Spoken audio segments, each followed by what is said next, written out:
সমুদ্রগুলি দীর্ণ বিদীর্ণ হয়ে যাবে, সমুদ্রের পানিগুলি নিঃশেষিত হয়ে যাবে, তলদেশ ফেটে যাবে এবং তলদেশ থেকে অগ্নি উদ্গীরণ হতে থাকবে সমুদ্রের তলদেশ থেকে। বিশ্বাস করেন? এই মাটির মধ্যে আছে না আগুন, পাথর পোড়াইয়া আলকাত্রার মতো লাভা বানাই দিতে পারে এমন প্রচন্ড উত্তপ্ত আগুন রয়েছে মাটির ভেতরে। সমুদ্রের পানিসমূহ নিঃশেষিত হয়ে যাবে, দীর্ণ বিদীর্ণ হবে, সেখানে আগুন জ্বলতে থাকবে। কি ভয়াবহ দৃশ্য হবে! আর কবরের মধ্যে যা কিছু আছে কবরগুলি তা উদ্গীরণ করে দেবে। অন্য সূরার মধ্যে আল্লাহ পাক বলছেন, ইযাশ শামসু কুমিরাত ওয়া ইযান নুজুমুন কাদারাত ওয়া ইযাল জিবালু সুজ্জিরাত। যখন সূর্যকে ঢেকে দেওয়া হবে, বিশাল সূর্যটা হারায় যাবে আর তারকাগুলো বিপর্যস্ত হয়ে যাবে, পাহাড়গুলিকে চালিয়ে দেওয়া হবে। فَإِذَا النُّجُومُ طُمِسَتْ وَإِذَا السَّمَاءُ فُرِجَتْ وَإِذَا الْجِبَالُ نُسِفَتْ। যখন তারকা স্থিমিত হয়ে যাবে, তারকাগুলিতে কোনো আলো থাকবে না, আসমান বিদীর্ণ হবে, পাহাড় সমূহ উড়িয়ে দেওয়া হবে। সুবহানাল্লাহ বল। পাহাড়গুলি উড়ায় দেওয়া হবে।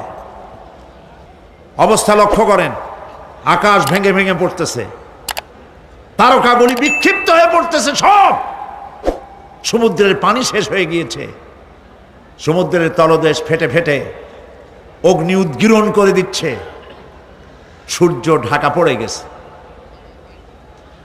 মহান আল্লাহ রাব্বুল আলামিন বলেন, শুধু সূর্য ঢাকা পড়বে না, মানুষেরা দেখতে পাবে فَإِذَا بَرِقَ الْبَصَرُ وَخَسَفَ الْقَمَرُ وَجُمِعَ الشَّمْسُ وَالْقَمَرُ। যখন চক্ষু বিস্ফারিত হবে, মানুষের চোখগুলি ছানা বড়া হয়ে যাবে। এই দৃশ্য দেখে চাঁদে আলো নাই, সূর্যতে আলো নাই, চাঁদ আর সূর্য দুটি একাকার হয়ে যাবে। আল্লাহ পাক বলছেন, ওয়া হুমিলাতিল আরদু ওয়াল জিবালু ফাদুক্কাতা দাক্কাতান ওয়াহিদা। জমিন আর পাহাড়গুলোকে এর মধ্যে সংঘর্ষ বাঁধিয়ে দেওয়া হবে, পাহাড়গুলি উঁচু করে মাটির উপরে আছাড় মারা হবে, একই আঘাতে পাহাড়গুলি চূর্ণ বিচূর্ণ হয়ে যাবে। সুবহানাল্লাহ। এই কথার মধ্যে কোনো ভুল আছে? কেবলমাত্র কাফের, বেঈমান, তাদের কলিজা এ কথা ভয়ের সৃষ্টি না করতে পারে। ঈমানদারদের কলিজা ফেটে যাওয়ার কথা। কি ভয়াবহ দৃশ্য! তারকা পড়তেছে, আকাশ ভাঙতেছে। খালি রাশিয়ার একটা রকেট বহু বছর পর্যন্ত মহাশূন্যে উঠতেছিল, একদিন পত্রপত্রিকায় দেখতে পেলাম ওইটা ভেঙে পড়বে, ওইটার মেয়াদ শেষ হয়ে গেছে, ভেঙে পড়বে। বিশ্ব মহাচিন্তায় পড়ে গেল, কোন দেশে পড়বে? যদি কোনো দেশের উপরে পড়ে সে দেশ শেষ হয়ে যাবে, বিল্ডিং, মানুষ, স্থাপনা সব চূর্ণ বিচূর্ণ হয়ে যাবে, ভয়তে অস্থির। রাশিয়ার বিজ্ঞানীরা চেষ্টা করলো সেটাকে সরাইয়া কোনো জমিনে যাতে না পড়ে মহাসমুদ্রে ভালাবার জন্য চেষ্টা করতে লাগলো। মনে আছে ঘটনা আপনাদের?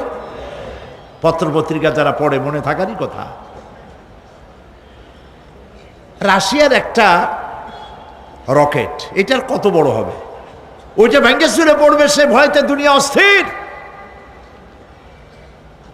আর আল্লাহ পাক বলছেন, এতে কোনো সন্দেহ নাই, আকাশ একটার পর একটা ভেঙে চুরে চুরমার হয়ে পড়তে থাকবে।